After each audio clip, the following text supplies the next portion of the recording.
Welcome back to LTR Gaming, and I am Troy. In this particular video, again, I have to address this topic because for whatever particular reason, Sony still doesn't want to deal with the elephant in the room.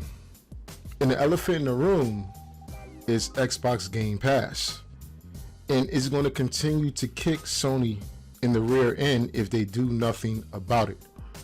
You see, listen, the reason why Microsoft seems to be always in the gaming news headlines every day is not solely just because of Game Pass, but it's because of the games that's going to be released on their console and the fact that it's going to be exclusive.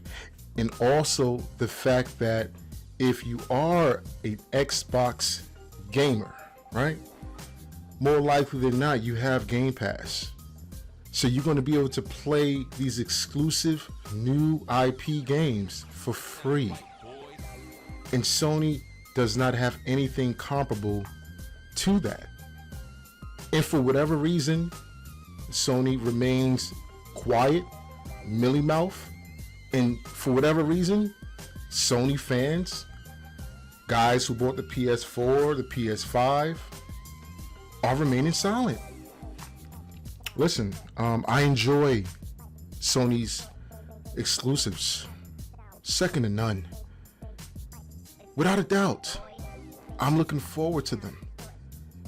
But the services that you're offering, Sony, at this point in time, and I'm not saying that it can't change at some point in time, it's just not comparable to what the competition is offering the consumer. So if you want to play a mass library of games that are new, cool, inventive, coming to the platform, and you don't want to play a bunch of recycled games from last generation, gamers ultimately are going to flock to the platform that offer them the most diversity. And this is the most diverse time that we've ever seen a company ever, to this degree, offer the consumer the amount of options ever in history.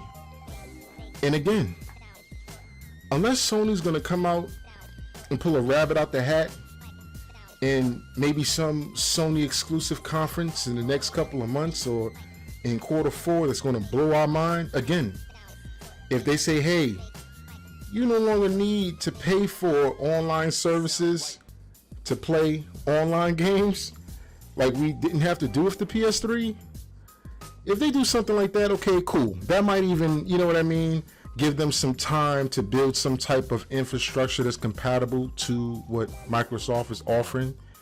And that might give them some goodwill with gamers like myself, right? At this point in time, it's coming down to the services. Consumers want bang for their buck, and they want to feel like, hey, you know what? I'm expending this exorbitant amount of money. You want us to buy your equipment. We go out and buy the console. Not only do we have to buy the console, you want us to go out and buy the games. Buy the games. You want us to go out and buy your accessories. We go out and buy the accessories. We also got to go out and buy an Xbox Game Pass. We go out and buy the Game Pass. Also got to have internet. So whatever your internet provider is, you got to have the internet. And at some point in time, Sony, the people who are following you, the people who are supporting you, which is people like myself and other gamers, not just exclusive Sony ponies or whatever you want to call them.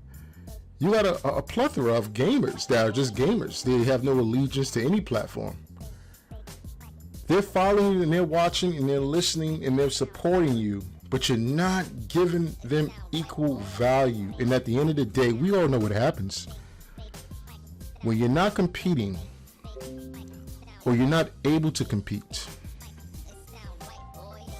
eventually your market share, your relevancy, the care, the trust is going to go out the window. Now, I'm not saying you got to give gamers and consumers everything, give them, you know, everything in the kitchen sink free, discounted. No, you have a business to run and you have a marketplace share that you want to keep, of course. But you got to give them services that are comparable. And Game Pass right now, listen, man, I played a lot of games this year that I never thought I would have played through Game Pass.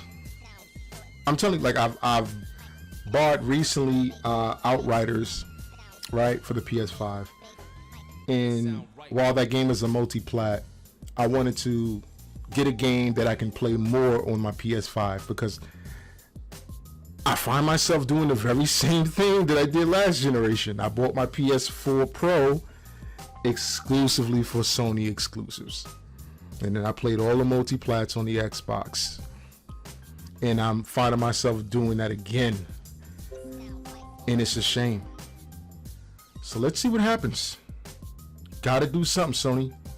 Gotta throw your hat in the ring at some point.